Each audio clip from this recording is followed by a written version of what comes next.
onde nós vamos estar pregando. E dentro desse capítulo, verso 31, né? Da onde nós tiramos o tema: se Deus é por nós, quem será contra nós? Dá para entender que essa pergunta não é a pergunta de quem quer saber, né? Essa pergunta, dentro da sua verbalização, ela é uma afirmativa. Ele não está perguntando: olha, quem vai ser contra nós? Será que tem? Não, ele está afirmando que é impossível alguém se levantar, alguém se colocar por qualquer coisa contra nós, porque nós temos a Deus do nosso lado.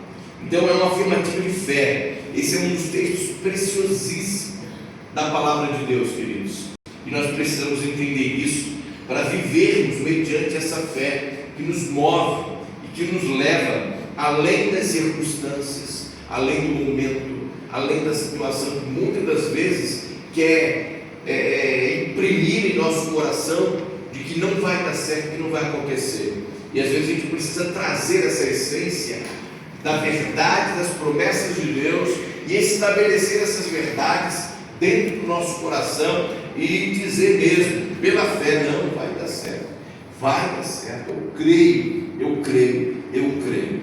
Amém, amados? Então esse é o nosso tema. O nosso verso é o 31 do capítulo 8, que diz justamente isso: que diremos, pois, a estas coisas? E se você for ver o que ele está falando, aí tu vai entender por que ele aqui diz que diremos, pois, a estas coisas que ele menciona.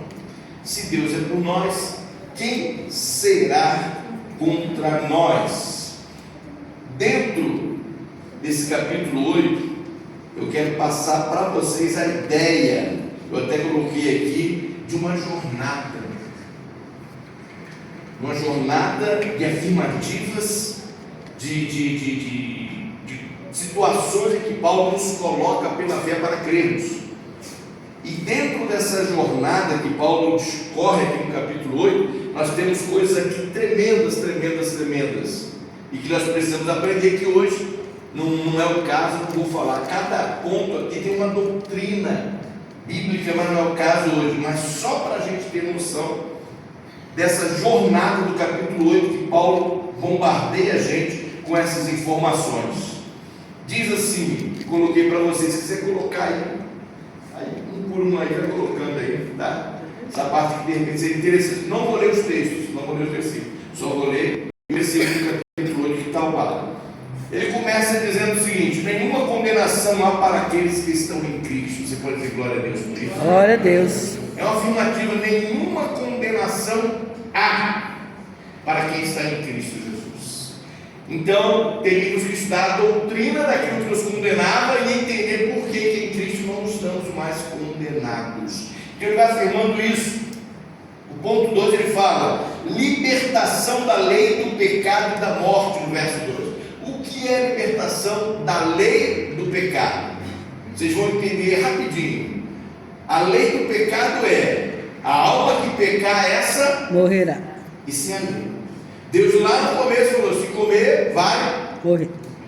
Então a lei do pecado é: o salário do pecado é a morte. E ele fala justamente isso aqui, sobre a libertação dessa lei, porque em Cristo o pecado já não tem mais domínio sobre nós, e a lei desse pecado não prevalece mais. Amém, amados? Então são pontos que ele vai falando de forma tremenda. Vivificação do nosso corpo mortal. O que isso significa no verso de número 11? Significa que você tem esse corpo aí que é mortal. Ele está falando de que esse corpo vai ser transformado para um corpo imortal, o corruptível para o incorruptível. Isso vai acontecer. Então ele vai dando uma palhinha desses pontos doutrinários que nós cremos, porque carne e sangue não entra no reino dos céus. Amém, amados? Não entra. Então esse nosso corpo será vivificado, será transformado, e receberemos um corpo que poderá sim entrar na presença de Deus e viver diante do Senhor por toda a eternidade. Ele fala também sobre a adoção de filhos, herdeiros de Deus e co-herdeiros de Cristo. Ele aborda também isso. Ele fala assim: você é filho por adoção pelo Espírito Santo, você foi adotado e aceito como filho, em Cristo Jesus. Ele fala da nossa herança que recebemos de Deus, que temos como filho direito. Ele fala também sobre o auxílio do Espírito Santo em nossa fraqueza, que o Espírito Santo intercede por nós, ora por nós, nos auxilia, nos fortalece em momentos de dificuldades e fraqueza que passamos. Ele fala também da certeza de que todas as coisas cooperam para o bem. Esse versículo 28 é tremendo, querido. Quando você entende isso, todas as coisas cooperam para o bem daqueles que amam a Deus e que são chamados segundo o seu propósito. Quando você entende isso, você não murmura, você ora, se coloca diante de Deus no momento da sua dor, das suas dificuldades. Você começa a buscar a Deus e fala: Senhor, Seu nome vai ser glorificado através dessa situação, desse momento que nós estamos passando, porque eu sei que tudo coopera para o bem, tudo vai cooperar para que o Teu nome seja glorificado. Os 4 pontos fundamentais da doutrina da salvação, ele aborda também no versículo 29 a 30 de Romanos, capítulo 8. Quais são os pontos fundamentais da doutrina da salvação? Primeiro, predestinação. Segundo, chamado. Terceiro, justificação. E o quarto, glorificação. Ele estabeleceu que Cristo viria, predestinou a vinda de Cristo para que ele pudesse vir e resgatar o homem que se havia perdido. E chama por meio da pregação do Evangelho, justifica pelo sangue do Cordeiro, e temos a certeza de que um dia ele virá e o nosso corpo será transformado, seremos glorificados e seremos semelhantes a ele. É o que a palavra de Deus nos ensina. Ou seja, ele aborda tudo isso nesse capítulo. Esse capítulo é simplesmente tremendo. E aí ele vem falando tudo isso, aí ele fala assim: então, o que vocês acham? Diante dessas coisas, se Deus é por nós, quem será contra nós? Quem será contra nós? Olha só o que Deus preparou, fez por você, por mim. Pare para analisar tudo isso. Então, diante disso tudo, gente, creia. Nosso Deus é imbatível. E Ele fez tudo isso por nós. E Ele não para nisso, depois Ele continua. Mas eu parei aqui no 31 para a gente discorrer a nossa mensagem. Não se trata de uma dúvida, conforme eu falei para vocês, mas de uma afirmação de fé. Esse texto nos lembra que não estamos lutando sozinhos. Em cada batalha, em cada dor, em cada desafio, temos ao nosso lado o Criador do céu e da terra, o Deus que não falha e que jamais perde uma guerra. Ele é a nossa segurança, nosso defensor e nossa garantia da nossa vitória. É Ele, amados. É Ele que nos dá a certeza de que nós vamos chegar do outro lado. Você lembra que eu falei que o nosso Deus é o nosso Deus que se antecipa ao futuro? Na quarta passada, o futuro para a gente é um mistério. Para Deus não, porque Ele já se antecipou e preparou aquilo que você vai viver lá na frente. Então, dentro disso aqui, 3 coisas que eu separei aqui para a gente comentar rapidinho com vocês.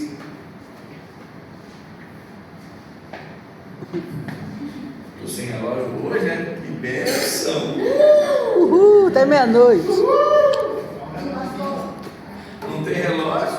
Ah, você está marcando aí? Aqui tem o motivo das plaquinhas? Tá bom. Vamos lá então, 3 pontos importantes. Primeira coisa, dentro desse Deus é por nós. O que eu estou afirmando? Que Ele está do meu lado. Que Ele é comigo. É essa certeza que não pode bambear na gente. Eu tenho que ter a certeza de que Deus está com a gente. Essa é a nossa convicção, essa é a nossa fé. Deus está comigo, independente de que situação. Você lembra do Salmo 23? Eu gosto de citar porque o Salmo 23 é riquíssimo nessa informação. Ainda que andasse pelo vale da sombra da morte, não temeria mal algum, porque tu estás comigo. Amém, irmão? Isso não pode ter dúvida, porque isso é fé. Fé é justamente crer que Ele está contigo. Mas por que você crê que Ele está contigo? Porque a Bíblia é trocentas e trocentas referências que nos afirma isso, que nos assegura disso. Eu coloquei alguns exemplos aqui, só para a gente ter uma ideia, porque eu sei que vocês sabem que a Bíblia Inúmeros textos falam que Deus está conosco. Inclusive o seu nome, que é Emmanuel, significa Deus conosco. Ele está presente pela sua onipresença e tudo mais. Mas eu coloquei aqui o exemplo de Eliseu. Temos que ter a certeza da presença de Deus conosco. Eliseu, no capítulo 6, segundo Reis, capítulo 6, verso 15 ao 17, diz assim: e o moço do homem de Deus se levantou muito cedo e saiu. E eis que um exército tinha cercado a cidade com cavalos e carros. Então o seu moço lhe disse: ai, meu senhor, que faremos? E ele disse: não temas, porque mais são os que estão conosco do que os que estão com eles. E orou Eliseu e disse: Senhor, peço-te que lhe abra os olhos para que veja. E o Senhor abriu os olhos do moço e viu, e eis que o monte estava cheio de cavalos e carros de fogo em redor de Eliseu. Pai querido, em nome de Jesus, eu quero te pedir, Deus, que tu abra os nossos olhos, para que vejamos que verdadeiramente maior é aquele que está conosco do que aquele que está no mundo. Mais são aqueles que tu tens designado para caminhar conosco, Senhor, do que aqueles que não caminham conosco. Amém. É isso que nós cremos.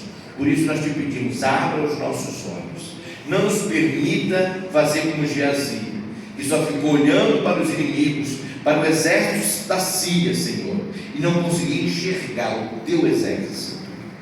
Em nome de Jesus, se tu és por nós, quem será contra nós? Nos faça sempre enxergar, Senhor, a tua presença. Nunca possamos duvidar, Deus, de que tu estás conosco, em nome de Jesus. Amém, querido? Amém. Às vezes, queridos, dá uma de Geazi. Tu olha só a dificuldade, o problema, o exército inimigo, você olha as circunstâncias, você olha o seu potencial e se vê impotente, porque o teu potencial não te dá a esperança que você precisa, você se sente limitado, e dentro das suas limitações, você começa a achar que não vai alcançar. Nós às vezes agimos assim, queridos. Que nem Eliseu: caramba, o exército deve ser muito grande, ai meu Senhor, caramba, e agora o que vai acontecer? E Eliseu chega e diz assim: calma, descansa no coração, mais são aqueles que estão conosco. E aí ele ora e os olhos dele se abrem. Nós precisamos ter os nossos olhos abertos para o mundo espiritual e não para o mundo físico. Porque no mundo físico a gente só vai ver limitações. No mundo espiritual a gente vai ver que a coisa é muito maior do que você possa imaginar sequer. Amém. Então, essa deve ser a nossa convicção, queridos, que não é apenas as circunstâncias, o que nós estamos vendo, que determina a regra da minha fé. A minha fé não é determinada pelo momento ou pela situação que eu estou vivendo. A minha fé é determinada por aquilo que a palavra de Deus determina e por aquilo que eu creio. Amém? Amém. Aí em Mateus a gente vê uma expressão de Jesus que é bem conhecida, que diz assim no versículo 28, 18 a 20: e chegando-se Jesus falou-lhes dizendo: é-me dado todo o poder no céu e na terra. Olha só, já parou para pensar nisso? Interpretação de texto. Quem é bom nisso? Vamos interpretar esse texto. Primeiro, me dá. O que ele está dizendo? Me dá. Que alguém me deu. E nós sabemos que dentro desse contexto nós vamos ver que quem deu foi o Senhor Deus, que o constituiu e colocou o seu nome soberano acima de todos os nomes, do céu, da terra e debaixo da terra. Esse é o contexto. Então é dar. Deus daria poder. É assim que está escrito? Todo o poder. Todo o poder. É me dar todo o poder. O que ele quer dizer? Eu fui colocado com uma autoridade soberana. Ninguém tem poder acima do meu poder. O que eu determino, isso se cumpre. Porque é Ele quem tem autoridade, soberania para determinar todas as coisas. Então ele está dizendo: foi me dado todo o poder. E aonde? No céu e na terra. Nos céus e Na terra.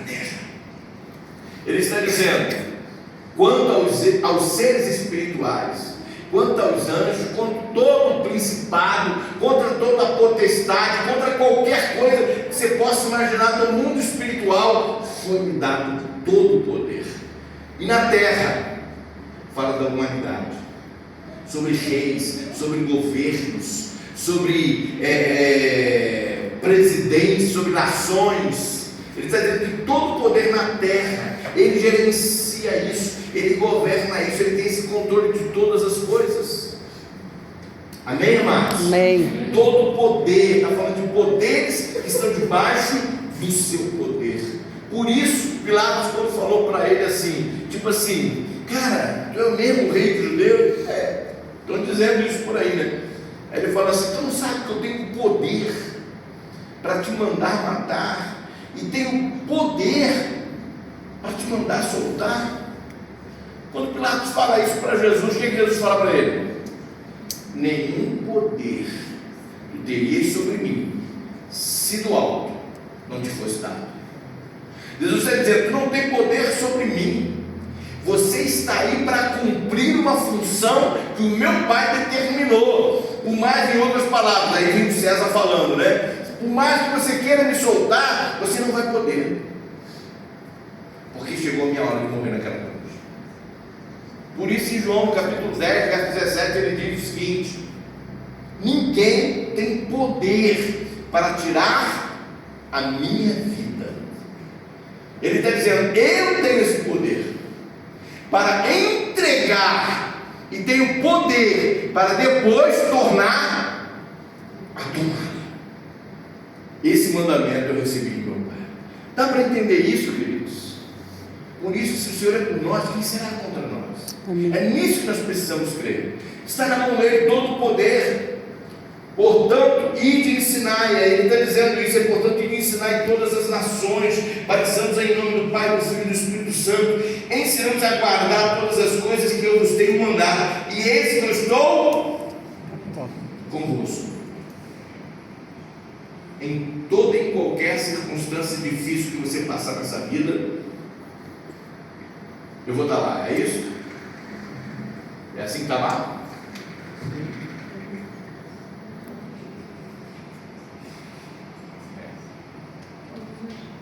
Todos os dias.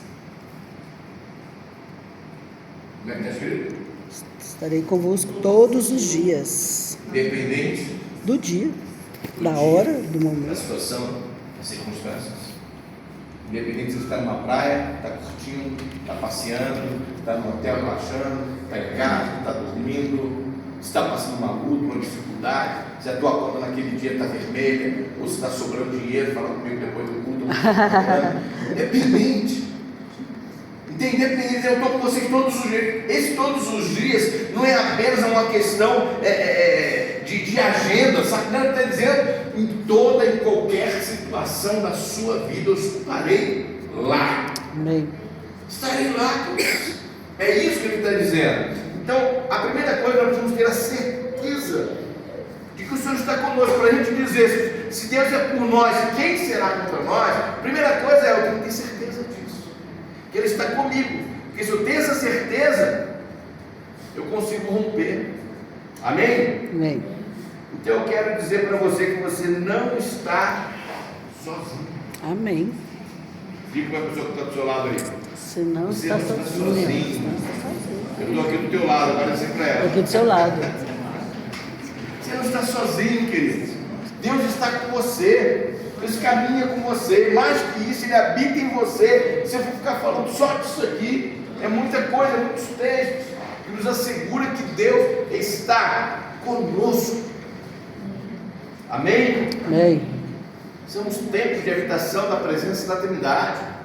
Segundo ponto, os inimigos existem. Amém? Amém. A Bíblia diz que o inimigo existe. Não subestime o inimigo das vossas almas. A Bíblia diz isso. Ele tem poderes, claro, aquilo que eu falei abaixo, daquilo que Deus estabelece e permite.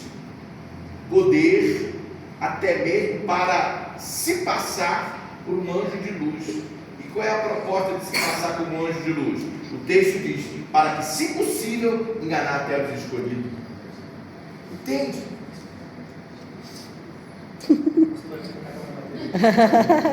Você está dando um beijinho para mim. Ele do meu lado fica. Mas é assim, cristão se beija, né? Eu vou passar a ensinar vocês a praticar o ósculo santo. Meu pai era falar isso direto. Meu pai falava. O ósculo santo é santo. Então, amado, nós precisamos entender isso. Amém? Ter essa convicção, essa certeza. Porque é daí que a gente, firma os nossos pés. Eu sei que Ele está comigo. Não importa, eu sei que Ele está comigo. Não importa, eu sei que Ele está comigo. Mas não importa, eu sei que Ele está comigo. Amém? Esse é o primeiro ponto, para que você possa dizer: se Deus é por mim, quem será contra mim? Vamos dizer assim, né? É necessário você ter esse entendimento e a convicção de que Deus realmente está com você e habita em você. Segundo ponto: os inimigos existem? Sim, o Fábio estava explicando para vocês, mas nunca prevalecerão. Amém. Eles existem. Eu trouxe aqui alguns exemplos para vocês, principalmente desses 3 moços aqui. Também, meu Deus do céu, são muitos exemplos, né? Muitos exemplos que a Bíblia nos mostra da ação do inimigo e da intervenção de Deus, impedindo que o inimigo prevaleça. Mas esses 3 moços aqui, eu acho fantástico. Daniel, no capítulo 3 do livro de Daniel, verso 8, depois o 12, depois o 24 e 25, diz assim: ora, no mesmo instante se chegaram alguns homens caldeus e acusaram os judeus. O que eles estavam fazendo? Eles foram a Nabucodonosor e falaram assim: olha, tem uns camaradinhos aí, uns judeus que não estão nem aí para a tua lei, para a tua estátua, para o que tu fizeste. Eles estão se lixando para tudo isso. Aí no verso 12, ele fala justamente alguma coisa sobre isso. Há uns homens judeus que tu constituíste sobre os negócios da província da Babilônia. Eles não eram qualquer um, queridos. Sadraque, Mesaque, Abednego, Daniel, eles tinham um posto elevado nos negócios do rei da Babilônia. Eles eram príncipes, já foram levados como sangue azul, como sangue real para lá, porque eles foram separados justamente por conta da onde eles vinham, da sua ascendência, e por isso eles foram separados para servir no palácio. Então eles cresceram dentro disso, foram ministros dentro da província do rei da Babilônia. Eles eram autoridades, mas não obedeceram. Quando Nabucodonosor fez a estátua, ele falou que todo mundo tinha que adorar, e esses camaradas acharam no direito de dedurar. X9 tem tudo quanto é lugar, tem sempre alguém para dedurar, para aguentar os outros. Há uns homens judeus que tu constituíste sobre os negócios da província da Babilônia, Sadraque, Mesaque e Abednego. Esses homens, ó rei, não fizeram caso de ti. A teus deuses não servem, nem a estátua de ouro que levantaste adoram. Entregaram a si mesmo. Esses 3 camaradas não fazem isso. É uma lei, é uma norma. Tu estabeleceste isso para que todos assim praticassem e fizessem. E esses camaradas não estão cumprindo isso. Aí o verso 24: então o rei Nabucodonosor se espantou e se levantou depressa. Falou e disse aos seus capitães: não lançamos nós 3 homens atados dentro do fogo? Responderam e disseram ao rei: é verdade, ó rei.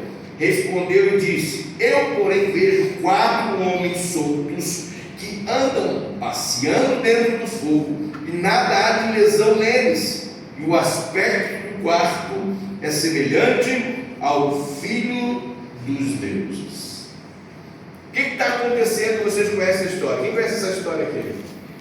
Vocês conhecem? Quem não levantou a mão não conhece, eu vou contar para vocês. Qual é a situação? Eles não obedeceram. E aí o que aconteceu? Qual era a ordem? Quem não obedecer vai ser lançado aonde, Paloma?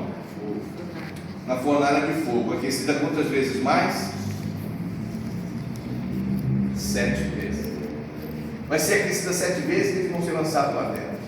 Quem não cumprir aquilo que eu determinei, poxa, que legal, bacana, beleza. Tem 3 caras aí, não nem aí.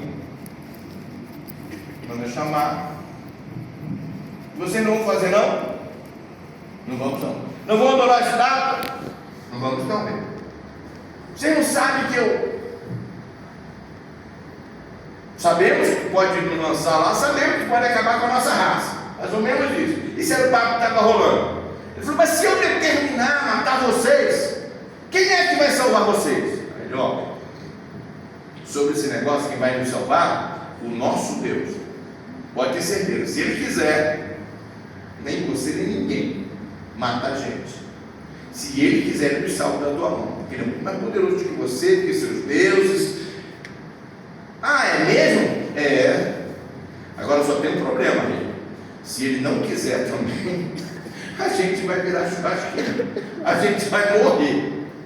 Mas uma coisa é certa, Ele pode, mas Ele também pode não querer. Mas uma coisa é certa, a minha convicção de fé, eu não vou negar.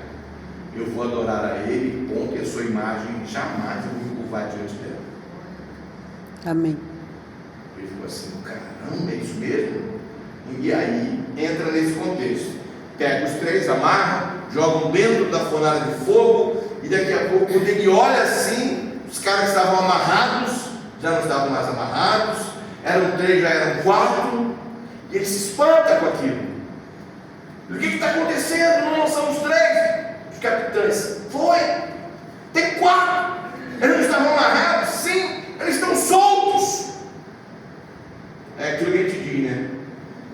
O fogo não queimou nem o fio de cabelo dele, se é que o cabelo, não sei. Mas uma coisa é certa, as cordas que o amarravam foram queimadas, e estavam soltos, e ele se espantou com aquilo. E aí ele chega na porta da fornalha, Sadraque, Mesaque, Abednego, e ele sai da fornalha. E aí Nabucodonosor não teve outra, a não ser estabelecer um edito por todas as suas províncias, dizendo que nunca tinha visto um Deus livrar e salvar como o Deus de Sadraque, Mesaque e Abednego, e que todos reconhecessem que aquele era o Deus soberano acima de todos os deuses. Entende, amado, o que está acontecendo aqui? Mas esses moços passaram por esse momento, mas eles disseram, meu Deus pode, e livrou, mas eles estavam prontos para morrer, mas adorar outro Deus jamais. O que é isso? Qual era a convicção deles? Nós sabemos que o nosso Deus está conosco, sabemos que o nosso Deus é poderoso, muito mais do que o rei Nabucodonosor, qualquer outro Deus da Babilônia, sabemos que é, mas sabemos também que Ele é soberano, e que Ele faz o que quer, a hora que quer e quando quer, e como quer.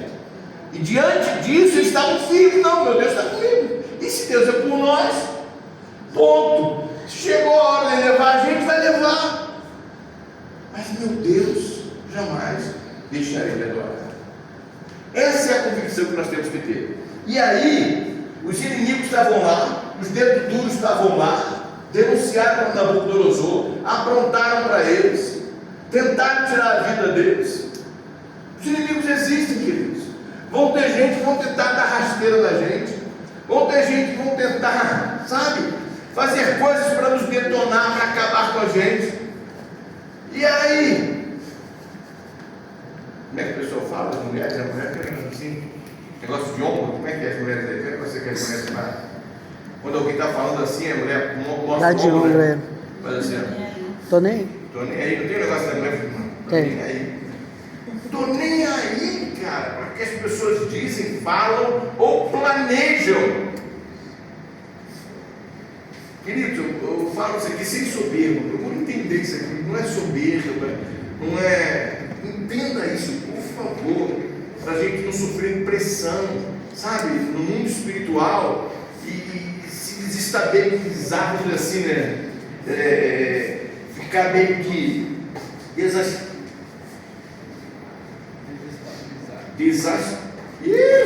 Desestabilizou.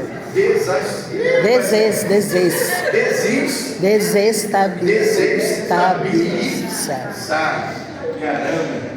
E olha que eu falava em constitucionalissimamente, hein? Mas o que acontece?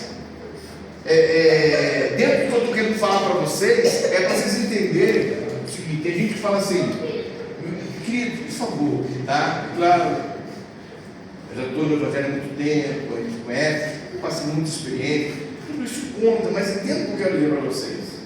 Quando alguém fala assim, olha, o diabo está furioso com você, isso para mim não é revelação, isso é Bíblia. O diabo está preparando, isso não é revelação. Eu descobri que tem alguém que falou que vai levar o seu nome para botar na boca do sapo. Tadinho do sapo. O que eu quero dizer, queridos? Essas expressões espirituais que eu quero dizer, está na Bíblia. Concorda comigo aí? Não está na Bíblia. Ele é nosso inimigo, é nosso opositor. Ele veio para matar, roubar e destruir. Ele diz que se ele puder, ele vai nos devorar. Ele anda ao nosso redor, bramando comunhão, querendo nos tragar. Se ele puder, ele detona. A Bíblia diz isso. Não existe amizade entre nós. Verdade? Se uma vez no dia tu não passar na contramão do diabo, para prestar atenção. Em que direção você está indo? Porque você pode ir na mesma direção que ele. Por quê, querido? Porque nós temos que andar na contramão dele, nós sabemos disso. Então é esse entendimento que nós temos que ter. Aí alguém fala assim, olha, a irmã lá teve uma revelação, a Mariazinha lá que é profeta. Estou falando que eu entendo, que eu creio, isso é entre a gente aqui. Não me julgue nem tenta levar isso aqui, mas a profeta falou que o diabo está preparando uma maldade grande para você.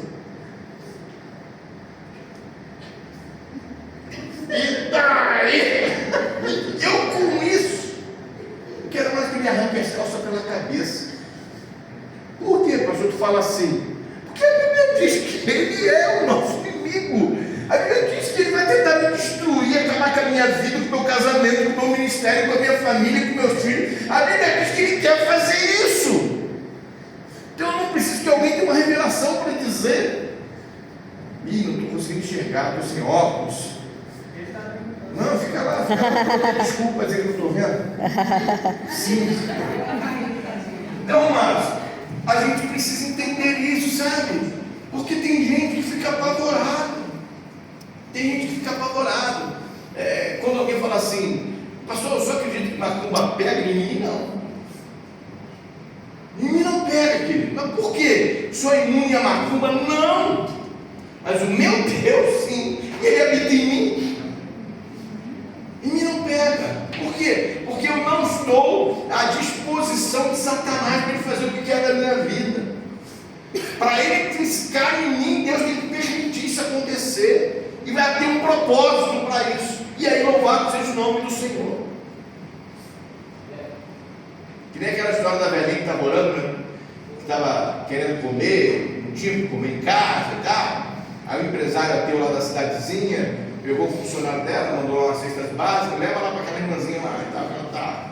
Agora não deixa de perguntar a ela quem foi que mandou, não. Como assim? Não deixa não, pergunta ela vai ter que responder. Aí os caras foram lá, levaram a cesta básica para a velhinha e tal, e ficaram lá, ela toda feliz. Oh Deus, obrigado, Deus, obrigado, porque tu mandaste a provisão e tal. E aí daqui a pouco, os caras, olha, a senhora precisa perguntar quem mandou. Nós estamos aqui esperando isso. Estava esperando a senhora perguntar para ele dizer, foi o meu chefe, meu patrão, que é ateu. Aí ela não perguntava, eles falaram. Só não vai perguntar quem mandou, não? Eu falei, não, porque quando eu oro, o meu Deus usa até o diabo para atender a necessidade dos seus filhos. Acabou, os caras foram embora. Tipo assim, é assim que funciona. O diabo não está no inferno, queridos, aprendam isso. O diabo não está no inferno, ele está por aí. para fazer aquilo que Deus permite que ele faça. Aí é outro assunto, é um outro estudo. Tá? Mas a gente precisa entender isso, senão a gente fica apavorado. Fica apavorado. Ah, o diabo está furioso com você. Você já escutaram essa expressão? O diabo está furioso. Alguma vez ele não teve furioso. Ele está furioso porque ele sabe qual é o destino dele. Ele sabe onde ele vai parar. Então essas verdades a gente precisa ter, queridos, dentro da gente. Amém? Amém. E é o que estava acontecendo aqui. O inimigo pode tentar, mas nunca irá prevalecer a nós. Amém. Porque o nosso Deus é por nós. Terceiro e último para acabar. Eu ia continuar, mas vocês vieram para cá. Musical. Então tá bom. Então não é para acabar. É meia-noite. Então beleza. Terceira. A nossa vitória está firmada no poder que há no nome de Jesus. Amém. É isso. É isso. Não sai da proteção, não. Salmo 91 diz o quê? Começa: aquele que habita no esconderijo do Altíssimo, a sombra do Todo-Poderoso, do Onipotente, descansar. E aí discorre. É o salmo que nos fala da proteção do nosso Deus contra os seus. Então nós precisamos entender isso. É no nome dele que nós temos ousadia. É no nome dele que nós cremos que o inimigo não pode prevalecer contra as nossas vidas, queridos. Por favor, crentes no Senhor Jesus. Não permita aceitar que você está vivendo uma situação porque o diabo preparou um embaraço, porque o diabo preparou alguma coisa, porque é o diabo que está fazendo isso, porque é o diabo que está detonando. Não, você é filho e filha. Você não vive à margem daquilo que o diabo quer fazer. Nós vivemos à margem daquilo que Deus tem como promessa. Essa é a verdade de Deus, e é nisso que nós cremos. E essa leitura de Romanos 31, a última parte desse capítulo, fala justamente desse cântico de vitória. Olha que coisa linda aqui. Quem diremos? Começa no 31. Pois a estas coisas, se Deus é por nós, quem será contra nós? E aí ele começa a discorrer mais coisas ainda. Primeira parte ele fala de pontos doutrinários tremendos, conforme eu comentei com vocês. Mas olha o que ele diz aqui, ele continua no 32. Aquele que nem mesmo a seu próprio filho poupou. Olha que coisa tremenda. Antes o entregou por todos nós. Como nos não dará também com ele todas as coisas? Se nem Jesus foi poupado por nós, quanto mais as demais coisas que são inferiores ao Filho. Está dizendo, ele vai nos dar. Quem tentará acusação contra os escolhidos de Deus? Toca na pessoa que está do seu lado e fala assim: você é um eleito, você é um escolhido de Deus, em nome de Jesus. Por isso, quem pode te condenar, quem pode te acusar? Por isso que eu falei de Satanás. Pode, nós somos eleitos do Senhor, somos filhos, somos sua igreja. Quem pode? Ninguém. É Deus quem nos justifica. Quem nos condenará? Quem pode nos condenar? Ninguém. Pois é Cristo quem morreu, ou antes, quem ressuscitou dentre os mortos, o qual está à direita de Deus e faz o quê? Intercede. Intercede. Nós temos um ministério de intercessão aqui dentro. Glória a Deus por isso. O pessoal pode até falhar, né? Pode não lembrar do teu nome naquela semana. É verdade? Pode acontecer, nós somos humanos, mas temos um ministério de intercessão. E o que nós entendemos? Que alguém está intercedendo pela gente, glória a Deus. Mas, queridos, mais do que o nosso ministério de intercessão, diga-se de passagem que é uma bênção, mas a Bíblia diz que o próprio Senhor intercede por nós. O próprio Senhor está intercedendo por nós. Quem nos separará do amor de Cristo? A tribulação, a angústia, perseguição, fome, nudez, perigo, espada, como está escrito, por amor de ti somos entregues à morte todo dia, fomos reputados como ovelha para o matador. Mas em todas estas coisas somos mais do que vencedores, por aquele que nos amou, porque estou certo de que nem a morte, nem a vida, nem anjos, nem principados, nem as potestades, nem o presente, nem o porvir, nem a altura, nem a profundidade, nem alguma outra criatura nos poderá separar do amor de Deus que está em Cristo Jesus, nosso Senhor. Amém. Amém. Abençoe por isso. Essa é a nossa certeza. Essa é a nossa convicção de fé. Por que nós somos ousados no mundo espiritual? Por que nós falamos, cremos, pregamos, ensinamos e agimos dentro desse contexto? Porque eu sei que nada e nem ninguém pode me separar, Saulo, do amor de Deus que está em Cristo Jesus, nosso Senhor. Nada pode nos separar. Não importa o que a gente vive, não importa as experiências, não importa as circunstâncias. O amor de Deus por meio de Cristo sobre a sua vida permanece intacto, firme e forte. Você continua como filho e filha. Ele não te abandonou, não desistiu de você. Ele continua te amando. Ah, pastor, mas eu estou fraquinho, não tem problema não. Lembrei de mais uma historinha agora, né? Historinha dos irmãos que foram expulsar o demônio de alguém que estava endemoniado lá. E esse acostava se matando no leito, orar. Naquele tempo, casas de estuque, sabe o que é estuque? Quem sabe o que é estuque, não?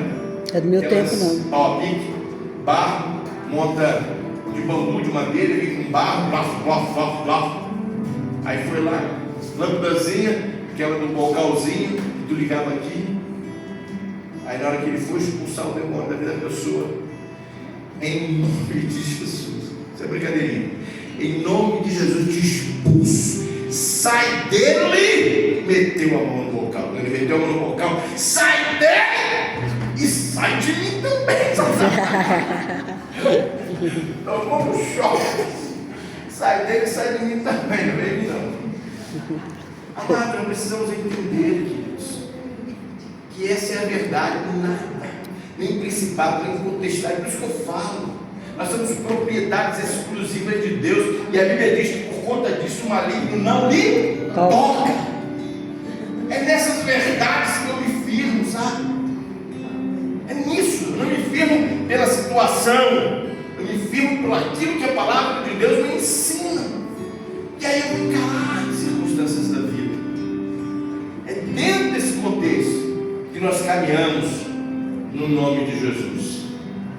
A vitória não depende da nossa força, mas do poder que há no nome de Jesus. Nós estamos resguardados por Ele, amparados por Ele, protegidos por Ele.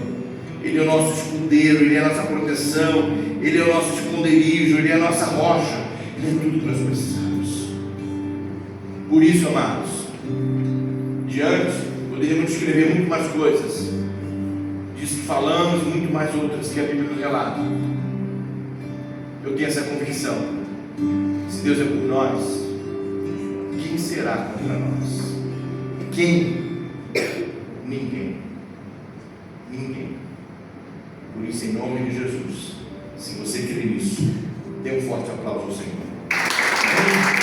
Glória a Deus. Fiz um canal. Esperando o senhor falar. Eu estava lembrando de uma música aqui, mas não vou falar. Fala aí, pastor.